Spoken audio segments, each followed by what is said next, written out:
Graça e paz, amados em Cristo Jesus. Meus irmãos, eu hoje quero partilhar com vocês factos que comprovam que o arrebatamento da igreja dos santos e o juízo dos falsos crentes antes do juízo do mundo. Tenho aqui dois pontos importantes que eu queria passar para vocês.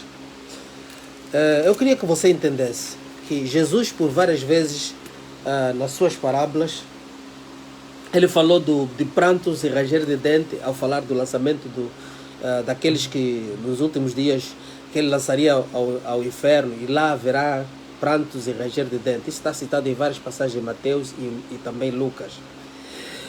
O prantos, nós temos que entender que quem vai... prantos é considerado como choros, não é verdade? O sinônimo de pranto é chorar. São pessoas que estarão aclamando, chorando. E o ranger de dentes significa que são pessoas que estariam furiosas. Quem está em ranger de dentes é aquela pessoa que cerra os dentes porque está muito furioso por alguma injustiça que está a ser cometida, ou porque, quer dizer, excedeu-se do limite e está estourando de nervos porque acha que está a ser feito algo injusto. E ele vai, então tem aquele ranger de dentes, que ele chama aqui ranger de dentes. Isso quer dizer que haverão dois tipos de pessoas no inferno. Jesus está a falar, o pranto e choros serão daqueles que estarão chorando diante da decepção, do engano que viveram, da mentira que viveram, mesmo conhecendo a verdade. O ranger de dente tem a ver com aqueles que não aceitaram Jesus, que sempre detestaram, disseram que Deus não existia, que Deus é uma mentira, e que viveram a sua vida porque acreditavam que quando morrerem simplesmente vão dormir e nunca mais se vão lembrar deles mesmos. Esta é a diferença que Jesus apresenta ali como prantos e ranger de dentes. Tem a ver com os falsos, aqueles que acreditaram, conheceram a verdade, mesmo se não viveram a verdade, andaram em falsas doutrinas, pregaram o falso evangelho, o próprio pregador do falso evangelho. São essas que têm a ver com o pranto, o chorar de decepção, o clamor de dor, porque simplesmente sabiam da verdade, mas não andaram no caminho da verdade. E o ranger de dente tem a ver com os mundanos, com aqueles que não acreditam que Deus existe, os ateístas, e eles estarão cheios de furor contra Deus, ira contra Deus, porque Deus lhes colocou naquele lugar. Onde é que nós vamos suportar isso? Então eu vou apresentar aqui alguns fatos importantes para nós entendermos. Primeiramente, a única passagem que vamos ler, eu queria que lêssemos, se nós repararmos, o livro do Apocalipse no capítulo 11, versículo 15 até 19, faz, na verdade, é tocado a sétima trombeta. E nós sabemos que o arrebatamento da igreja, aquilo que se fala, vai acontecer na sétima trombeta também por suportes bíblicos dos próprios livros de Coríntios e o livro também de Tessalonicenses, não é verdade? E então, nós vimos que depois de tocar a sétima trombeta, apóstolo João recebe um interlúdio, uma visão dentro da visão. Quer dizer que apóstolo João vê este interlúdio do capítulo 12, capítulo 13, que vai falar da besta, dos testemunhos, uma série de coisas, que não tem nada a ver com a sétima trombeta que ela acabou de anunciar no capítulo 11, no final. Então o que acontece? No capítulo 14, Deus agora apresenta o arrebatamento da igreja, ainda está diante da sétima trombeta. Onde é que nós vamos ver esse arrebatamento da igreja? Vamos ler o livro de Apocalipse capítulo 14. Ele começa praticamente no versículo 1 até 20, mas nós vamos ler apenas deixa aqui ver,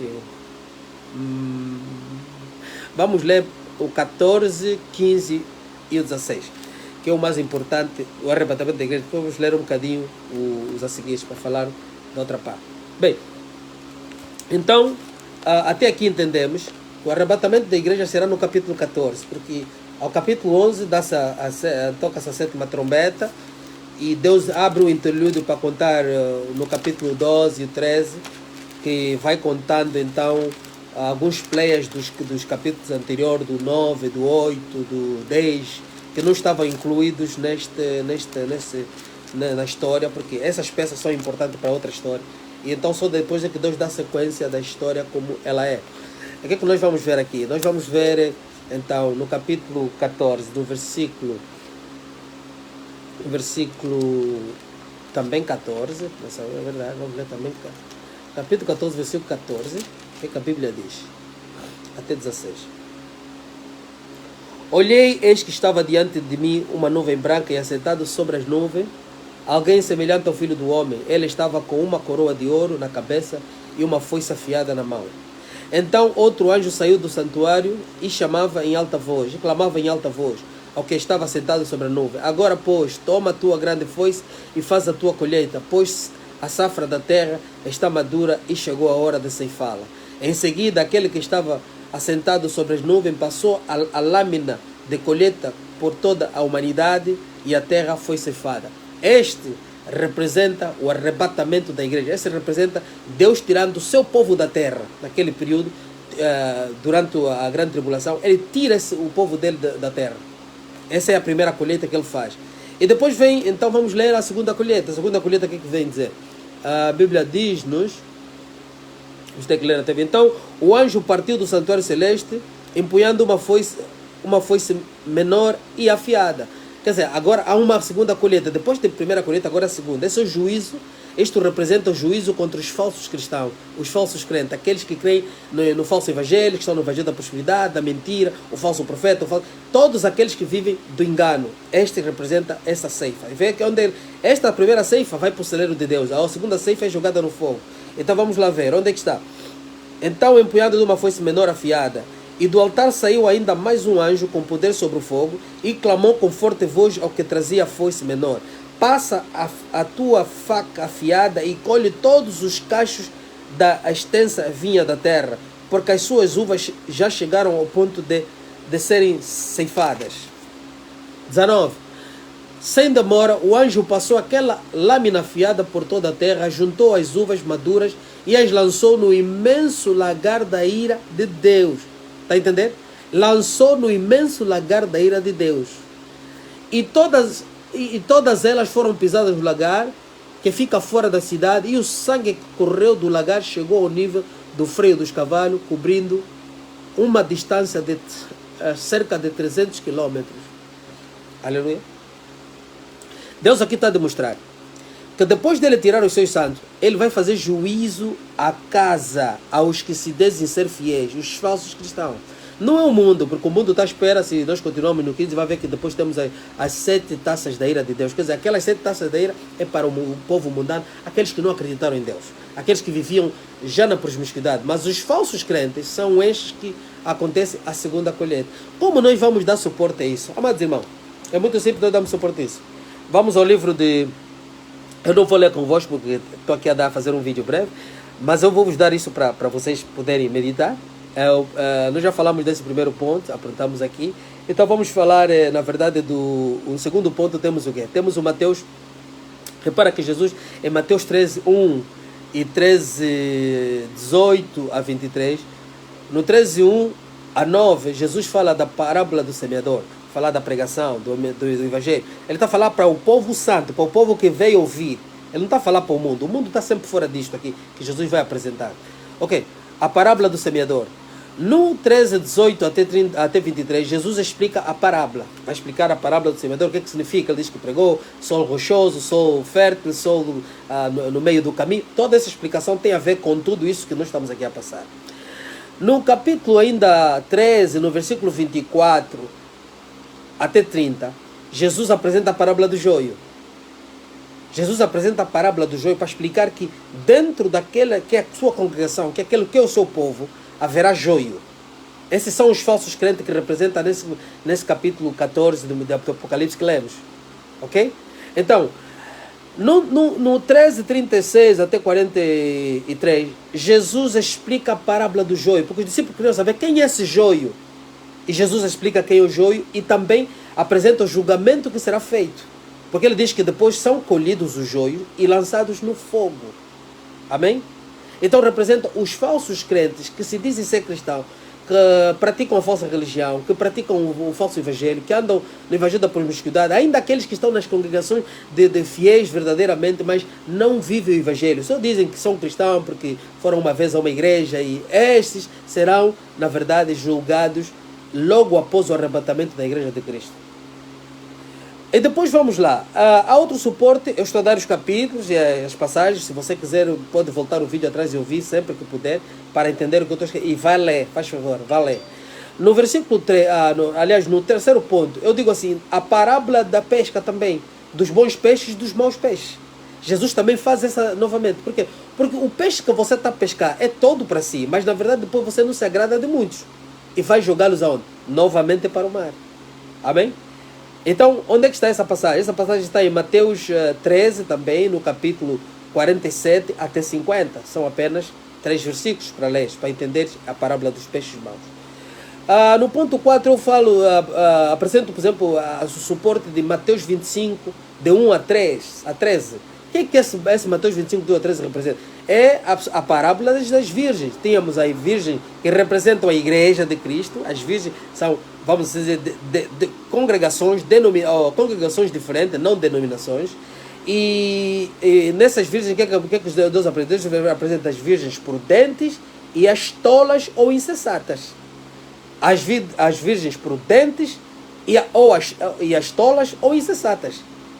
Então vamos lá entender uma coisa. O que é que Deus está aqui a mostrar? O mundo todo tem mulher, nem todas as mulheres são virgens. Mas Ele está a falar das virgens, das separadas, das que ainda não estão comprometidas, que estão comprometidas com Ele, à espera do casamento. É a igreja primitiva. Aliás, é a igreja de Cristo, aliás. A igreja, fala sempre da igreja primitiva. É a igreja de Cristo, é a verdadeira igreja, o povo santo. Estas são as virgens prudentes. Agora, as virgens tolas também são igreja. Mas são igrejas que não estão com o Senhor, que não estão a andar segundo a vontade de Deus, que estão coniventes com o mundo. Estas são as tolas, ou as insensatas, ou imprudentes, podemos chamar. Amém?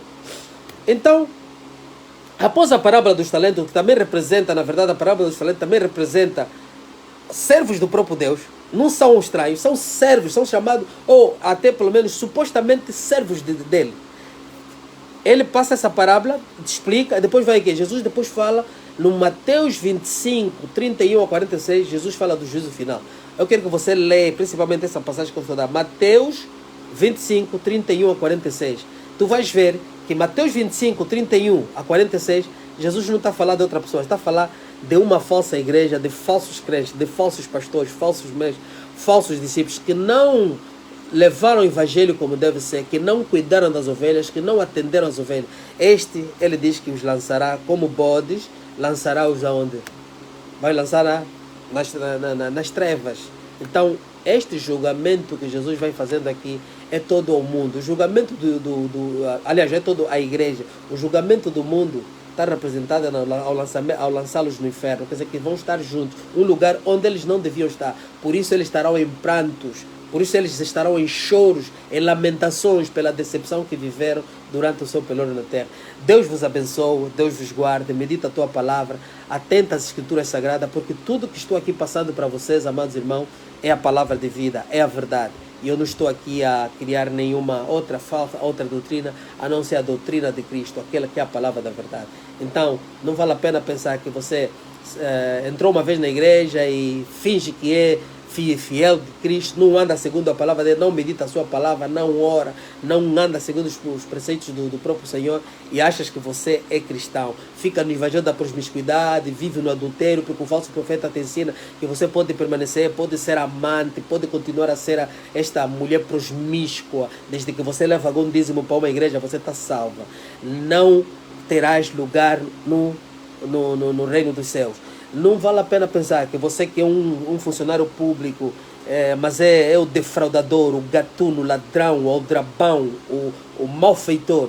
E porque você vai a uma igreja e um falso profeta te diz que não, estás salvo, salvos uma vez, salvo para sempre, que você entrará no reino. Não. Olha que o juízo virá às falsas igrejas, virá aos falsos também, virá ao próprio povo que se diz ser santo, porque Jesus vai julgá-los. Naquele dia ele vai selecionar, porque se ele está a falar do campo, o campo é a terra, e ele semeou, e ao mesmo tempo no meio da sua semente também tem o joio. Então isso significa que a igreja de Cristo não é o mundo. O mundo jaz no maligno. O mundo é a mata não devastada, não capinada ou não lavrada. o mundo representa os abutres, todos os outeiros que andam por aí. Não tem nada a ver com a igreja, o terreno rochoso, lavrado por Deus.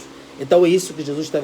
Medita nessa escritura, leia Apocalipse 11, 15 a 19, leia Apocalipse 14, 1 até 20, melhor. Leia Mateus 13, de 1 a 43. Leia também até 50. E também vá ao Mateus 25, até 1 até 46. É importante que você medite essa escritura. Amém? Deus abençoe. Shalom, a paz do Senhor. Fica na bendita e a santa paz do Senhor. E nos vemos breve no nosso estudo que estamos a continuar. Nas 2 séries que faltam, no 6º capítulo e o 7º capítulo. Deus abençoe. Bye bye.